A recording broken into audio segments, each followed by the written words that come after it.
قالت، حضرت مریم بولی، ربی اے میرے رب، انا یکون لی ولد، میرے یہاں بچہ کہاں سے ہوگا، ولم یمسسنی بشر، حالانکہ مجھے تو کسی بشر نے، کسی شخص نے ہاتھ نہ لگایا۔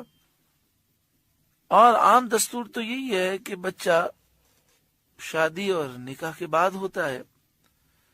تو سوال یہ تھا کہ کیا مجھے نکاح کا حکم دیا جا رہا ہے کہ میں نکاح کروں، یا یوں ہی بغیر نکاح کے اور بغیر کسی بشر کے چھوئے مجھے اللہ تعالیٰ بیٹا دے گا، یہ سوال تھا۔ قال، فرمایا، کذالک اللہ یخلق ما یشاء، اللہ یوں ہی پیدا کرتا ہے جو چاہے، یعنی اسی عالم میں بیٹا ہوگا۔ اذا قضى امرا، جب کسی کام کا حکم فرمائے، فانما یقول له، تو اس کام سے یہی کہتا ہے، یعنی اللہ تعالیٰ اس کام سے فرماتا ہے کن ہو جا، فیکون، وہ فوراً ہو جاتا ہے۔ جب بھی کن فیکون کی آیت کریمہ جہاں بھی آتی ہے، اس میں اللہ تعالیٰ کی قدرت کا ذکر ہے، اور پھر جب ایک مسلمان اسے پڑھتا ہے تو اس کا عقیدہ اور مضبوط ہو جاتا ہے۔ ایسے موقع پر جو دعا کی جائے وہ قبول ہو جاتی ہے۔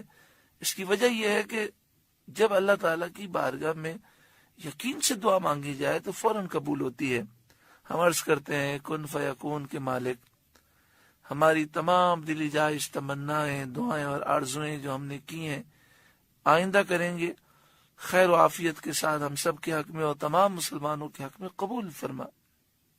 وَيُعَلِّمُهُ الْكِتَابَ، اللہ اسے کتاب سکھائے گا، والحکمت، اور حکمت سکھائے گا، والتورات والانجیل، توریت اور انجیل سکھائے گا، ورسولا، اور وہ رسول ہوگا، الی بنی اسرائیل، بنی اسرائیل کی طرف، انی، یہ فرماتے ہوئے کہ بے شک میں، قد جئتکم بآیۃ من ربکم، تمہارے پاس تمہارے رب کی طرف سے نشانی لایا ہوں، معجزات لے کر آیا ہوں جو میرے دعوی نبوت کی تصدیق کرتے ہیں۔ انی، بے شک میں، اخلق لکم من الطین، تمہارے لیے مٹی سے بناتا ہوں، کہیئۃ الطیر، پرندے کی صورت، یعنی مٹی سے میں ایک پرندہ بناتا ہوں، فانفخ فیہ، پھر اس میں پھونک مارتا ہوں، فیکون طیرا باذن اللہ، تو وہ فوراً پرندہ ہو جاتا ہے اللہ کے حکم سے۔ باذن اللہ فرمانے میں عیسائیوں کا رد ہے کہ ہم انبیاء کی طاقت قدرت مانتے ہیں، لیکن ہم مسلمانوں کا عقیدہ ہے کہ وہ خدا نہیں ہے، اللہ کے بیٹے نہیں ہیں، وہ الہ نہیں، معبود نہیں، وہ جو قدرت کا اظہار کرتے ہیں اللہ کے اذن سے اور حکم سے فرماتے ہیں، اور یہ طاقتیں اللہ نے انہیں دی ہیں۔ حضرت عیسیٰ علیہ السلام سے لوگوں نے کہا کہ آپ ایک چمگادڑ پیدا کر کے دکھائیں۔ آپ علیہ السلام نے مٹی سے چمگادڑ کی صورت بنائی، پھر اس میں پھونک ماری تو وہ اڑنے لگی۔ صد الافاضل حضرت علامہ مولانا نعیم الدین مراد آبادی علیہ رحمہ، جو اعلیٰ حضرت کے خلیفہ ہیں، انہوں نے اعلیٰ حضرت کے ترجمے کنز الایمان پر جو تفسیری حاشیہ لکھا ہے، بڑا ہی پیارا اور زبردست ہے۔ میں تمام بھائیوں سے، بہنوں سے گزارش کروں گا کہ آپ یہ اپنے گھر میں ضرور رکھیں۔ اعلیٰ حضرت کا کیا ہوا ترجمہ، قرآن پاک کا ترجمہ کنز الایمان، اور اس کے حاشیے میں جو تفسیر ہے، تفسیر خزائر العرفان اس کا نام ہے، مولانا حضرت علامہ صدر الافاضل نعیم الدین مراد آبادی علیہ رحمہ نے لکھا ہے۔ آپ لکھتے ہیں کہ چمگادڑ کی خصوصیت یہ ہے کہ وہ اڑنے والے جانوروں میں بہت اکمل اور عجیب تر ہے۔ اور قدرت پر دلالت کرنے میں اوروں سے ابلغ، یعنی اس کو دیکھ کر اللہ کی قدرت اور اللہ تعالی کی عظمت کا اثر دل میں زیادہ محسوس ہوتا ہے۔ آپ فرماتے ہیں کیونکہ چمگادڑ یہ اڑتی ہے لیکن بغیر پروں کے اڑتی ہے۔ دوسرا اس میں یہ ہے کہ اس کے دانت بھی ہوتے ہیں اور چمگادڑ ہستی بھی ہے۔ اس کی مادہ کے چھاتی ہوتی ہے۔ عام پرندے انڈے دیتے ہیں لیکن چمگادڑ بچہ جنتی ہے اور دودھ بھی پلاتی ہے۔ تو یہ ساری اس میں خوبیاں ہیں۔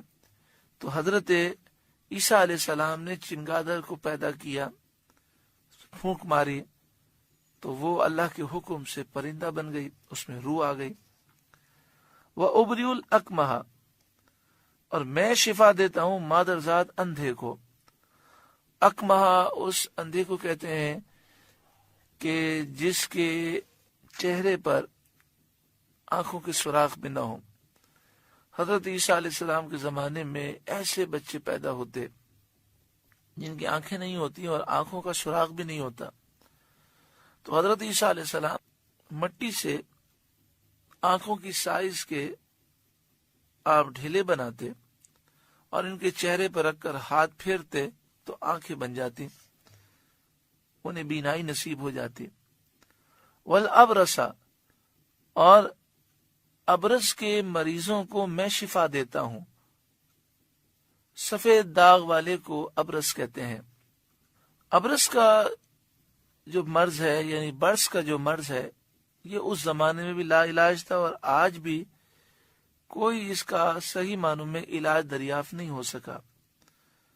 زیادہ یہ ہوتا ہے کہ ڈاکٹر ایسی دوائیں دیتے ہیں اور وہ کوشش کرتے ہیں کہ یہ مرض آگے نہ بڑھے، یا بڑی تیزی سے یہ بڑھ رہا ہوتا ہے تو وہ اس کی رفتار کم کرنے کی کوشش کرتے ہیں۔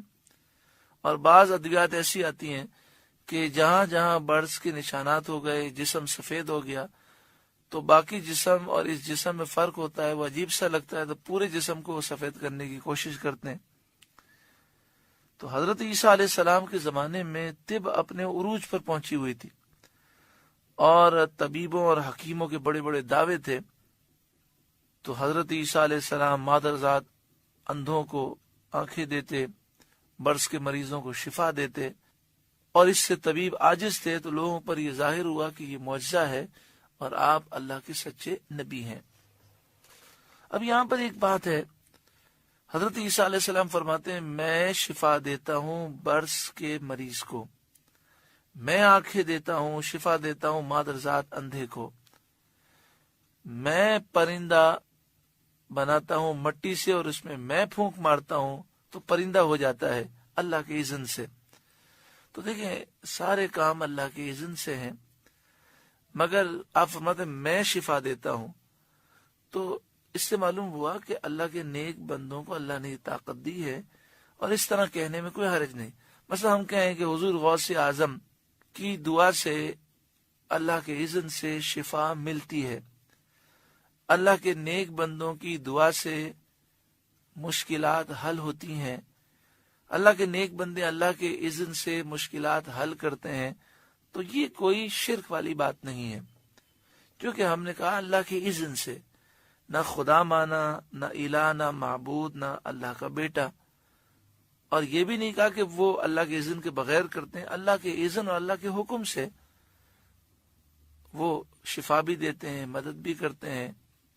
وَأُحْيِي الْمَوْتَى، اور میں مردے زندہ کرتا ہوں، بِإِذْنِ اللہ، اللہ کے اذن سے۔